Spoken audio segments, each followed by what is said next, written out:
you guys, I'm here today, and as you can see, I'm outside. I'm at this little patch of woods that I tend to come to quite often, and it's right beside a cemetery, and there's a new part to the cemetery, and then there's an older part to the cemetery. And of course, I'm always drawn to the older graves, to the older part of the cemetery that not many people tend to visit. And I really can't tell you exactly why I started coming here. To sum it up as briefly as possible, I had a dream once, and in that particular dream, I dreamt of this place. At that time, I didn't know that it was this particular cemetery that I was dreaming of, but after I had the dream and I got out and I came here for another reason, I realized this was the place from my dream. And I don't know what the connection was, but I began coming here, and I noticed that when I visited this cemetery, I would always feel comfort. I would feel peace, and I also felt some type of spiritual connection here. So I continued coming, and it's been roughly 2.5 years since I began coming here. And like I said, I still come. I don't know exactly why or who or what. I just know that I have a connection to this place, and when I'm here, I'm at peace. I'm, at a very calm state. I come here to do spell work. I come here to meditate.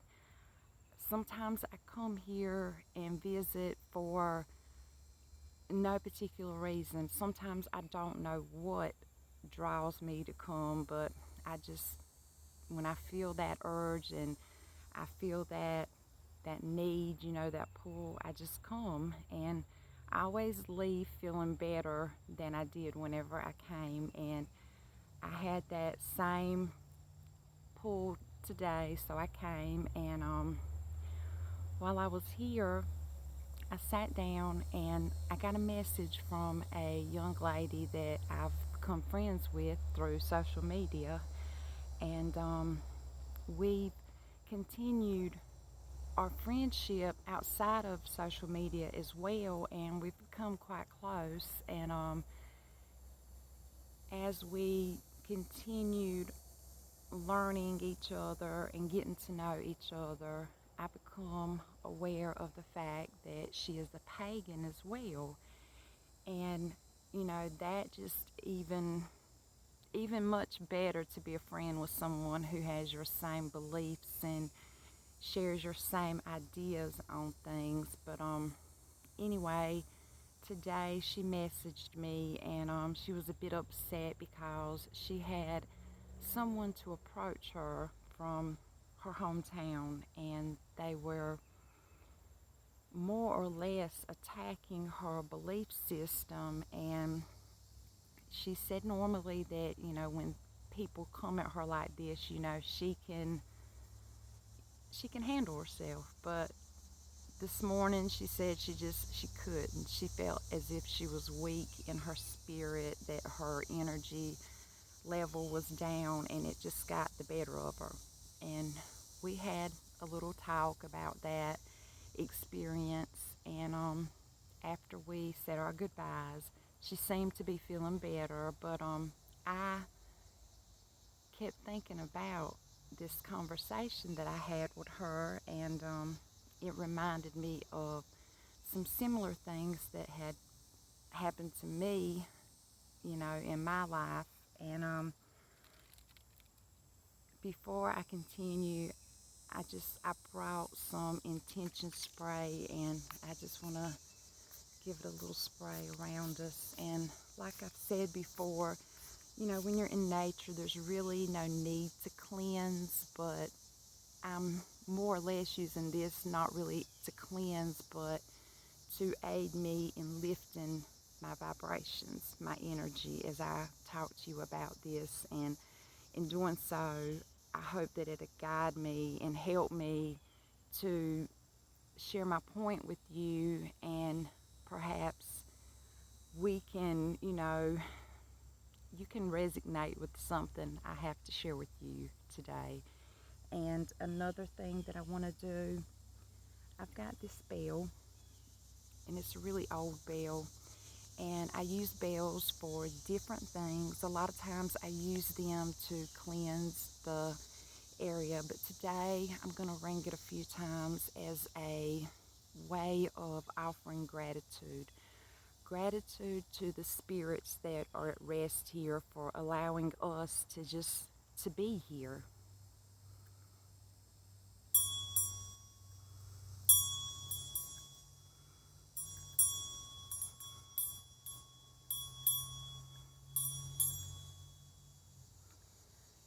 And as a little girl, I'm going to walk and I'm going to talk, you guys, so bear with me.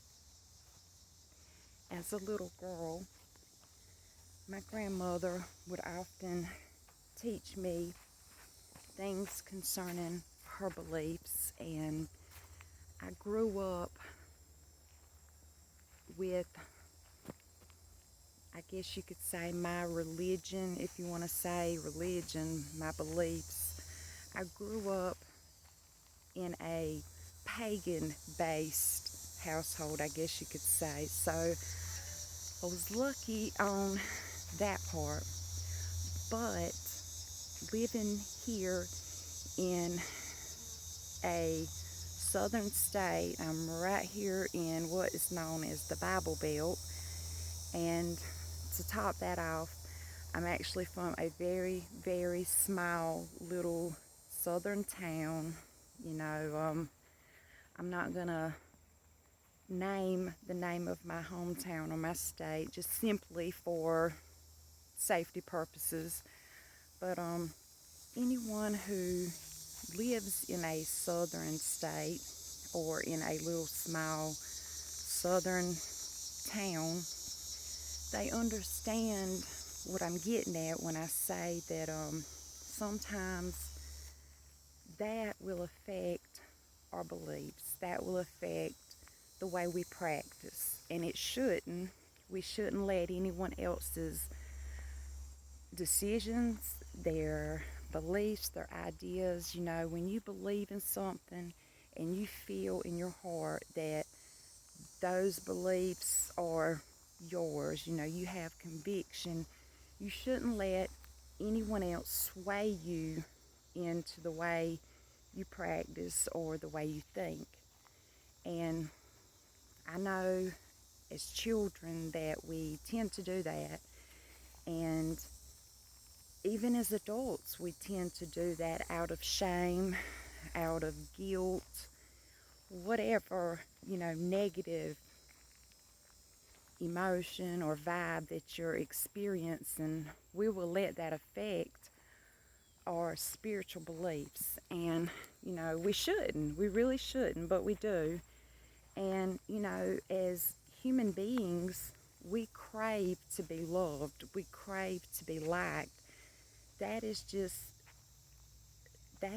the natural desire of a human being, is to want to please, to want to, be like everyone else, I guess you could say, especially when we're young, children, if we are with a group of people, we tend to want acceptance, we want to fit in. And that's normal, and that's okay to feel those emotions, but what's not okay is to base your ideas and your beliefs and even your actions on what someone else thinks, what someone else says, or the way someone else comes at you, when they try to make you feel a certain way. If they try to make you feel ashamed, or if they try to make you feel, like you are not doing the normal thing, who's to say what's normal? We're all made differently, and no matter what deity that we believe in or worship, there was a reason that those deities, made us different. There's a reason that we're all different. And what kind of world would it be if we were all the same? It would be pretty boring. But as I talked to my friend this morning, she was really upset, and she was, on the verge of tears. And I tried to explain to her that, these tears that she was crying, these weren't tears of, true pain. These were tears of shame. These were tears of trying to please others. And, that's just not who we are as pagans. That's just not who we are as witches. And I told her, I said, everyone thinks when you tell them that you're a practicing witch or that you're a pagan, they tend to believe you have these deep, dark, seated, evil powers, and that you can do all these evil and awful things. And that's not true. But I'm going to have a seat while I talk to you guys, if that's okay. I've got a thing going on with my back, and I'm going to just sit here and talk to you. But anyway, I tried to explain to my friend, that as witches, we have endured so much throughout history. Not us physically, not us, personally, but our sisters, our brothers. And, I'm in the dark, it seems. But, like I told her, can you imagine how these people back in the early 700 BCs felt, Back then, those were, that predated the Bible. Those were, as far as my history on witchcraft has, found, the early 700 BCs is the earliest that I could find that spoke of people practicing witchcraft. And there was very little said, but most of what I came across was in a negative light, that these people were punished, these people were harmed, they were maimed, and eventually they were killed. And all of their deaths were always, especially gruesome and torturous. And, like I told her, nothing I say or do can make you feel better about what you've experienced, but maybe I can shed some light on it. Maybe I can help you to handle the next situation a little better. And, I told her, for instance, I did this little gathering here a couple years back, and it was simply just a little community style gathering that I put on, and I invited anyone that would like to come. I served food, and all I did was I got up and I spoke. And what I spoke about was the history of witchcraft and paganism, how people reacted about it throughout, the centuries, the decades, throughout history. And I spoke how witches have always been persecuted for their beliefs. And, I even, shared some of my personal stories, from growing up. And I just more or less tried to share my beliefs with the community. I just tried to open their eyes, I guess you could say. And it did. It opened quite a few people's eyes. And of course, there was quite a few people that were not pleased with my little display of speaking out on my craft, and I would, go to the grocery store, come back out, get in my car, and there would be messages written on my windshield with lipstick of, you devil worshiper, you're going to hell, witch, bitch, I'm going to kill you. Just all these terrible, hurtful, evil things. And at first I bowed up and I cried, and I was like, why are they doing this? I never hurt anyone. I was just trying to share. And then it hit me one day when I was in prayer to the goddess, and I was overcome with not anger, but I guess will to just push on and to show them that no matter what they did to me or what they said about me was not going to change who I was. And that's what I told her. I told her that it's my belief that when you are a witch, when you are a pagan, and people try to judge you and people try to condemn you, that the best defense, the best way to fight back and to show them that you're not afraid, you can't be broken, is to just push forward and remain strong. Don't take their comments, don't take their, mean remarks to heart, because I know you've all heard this little saying, we tend to fear the things we don't understand. And let me tell you, that is so true.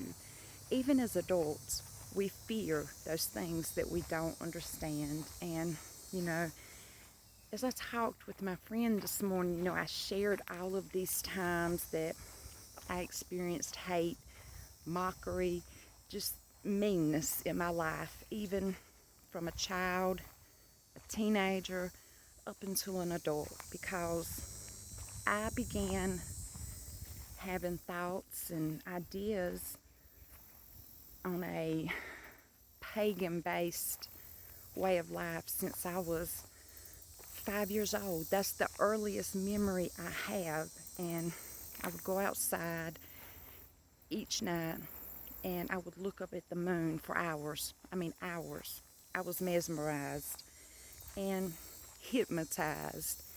I would sit out there and I would just, I guess I was drawing down the moon without realizing it because I was a child. And I would have little visions. I would connect to the spirit, to the energy, the vibe of Goddess Luna. But at that time, I didn't know what I was doing. I just knew that I liked the way it felt. I felt better about everything in life after I did it. And I was incredibly drawn to do it time and time again. And then eventually, my grandmother explained to me that, the moon is associated with Goddess Luna, and that we are pagans, in our family, we are pagans. And I had no idea because, of course, my mother, her sister, not many of the younger generation lived this way. They didn't even speak on it. My mom calls it, a bunch of hocus pocus, a bunch of crazy nonsense, that my grandmother was losing her mind. And for a long time, my mom claimed to be an atheist. Then she claimed to be a Christian. Now she just really doesn't even speak to you about her beliefs. And I think, like a lot of people, she is running from it because she never wanted to learn. She was never taught because she denied who she was and what she was. And therefore, like I told my friend, when you don't understand something, when you fear something, it's because you don't know. We fear the unknown. And I explained to her that as pagans, as brothers and sisters of the craft, we don't have to get out there and advertise what we believe or who we are, but it is our duty to get out there and spread love and light. And, you do that the way you feel you should. If you just feel like going out there and picking up trash along the highway is your way of spreading love and light, by all means do that. If you want to speak to people on your religion, on your beliefs, that's your way, go. If you feel like you just want to share some knowledge of a particular thing, of crystals, of energy healing, of the chakras, of meditation, or, herbs or whatever, that's the way you go about it. But that is our, that is our, you know, that is our responsibility as pagans, as children of the goddess, is to help people understand. And in doing so, we're spreading love, which in turn is canceling out some of this fear, because not knowing spreads fear. So it is up to us to shed some light on some of our beliefs, some of our customs. You don't have to get out there and advertise your beliefs. You don't have to get out there and share it with the world, because thankfully, because of social media and different platforms, we are able to see an increase in our beliefs. But still, depending on where you live and, the area you're from, there's still going to be people that fear. And like I said, in fear is where hate will, begin to brew. Because when you don't understand something, you are naturally going to fear it. And that is our obligation as witches in this world, is to help people see just a little more clearly. So my advice to my friend and to you guys is, when you're having a bad day, when someone is, putting you down, when someone is slamming you because of you being the beautiful goddess and witch that you were created to be, you pick yourself up, you lift your head high, and you decide right then and there what you are good at helping people see, and you spread that knowledge. It can be the smallest, teeniest, tiniest bit of knowledge, but in knowledge is learning, and in learning will help you to evolve, yourself, others. And as we evolve, as we grow, not only do we find love and light, but we emit love and light. And that is our responsibility. We are teachers. We are, practitioners of creating love and light. And that was my advice to her. When people do you like this, when people make you cry, go ahead, have a good cry, blow your nose, wash your face, then get up and decide how you're going to get out there and how you're going to teach someone just a little something that'll help make them stop fearing something that they don't understand, and help them to begin to understand it, help them to want to understand it, give them that hunger for knowledge. And in doing so, that will help you evolve, and that will help them find love and light. Even if it's just the smallest, teeniest, tiniest little bit of love and the smallest little ray of light, if you start it, someone else will come along and help you build it up and make it emit, further and further and further out there, until eventually you have created a beautiful, beautiful scene of love and light And that was my advice to her. And that's my advice to you when people get you down and make you hurt and make you cry. You know, shake it off, you know, get yourself together, and then put your biggest, pointiest witch's hat on and get out there and teach these dummies a little something to help them understand so they can begin to have love and light. And that is how you overcome fear. And I hope something I said resonated with someone out there today. And as always, much love. And remember, you guys, if you believe, you will receive. Bye bye.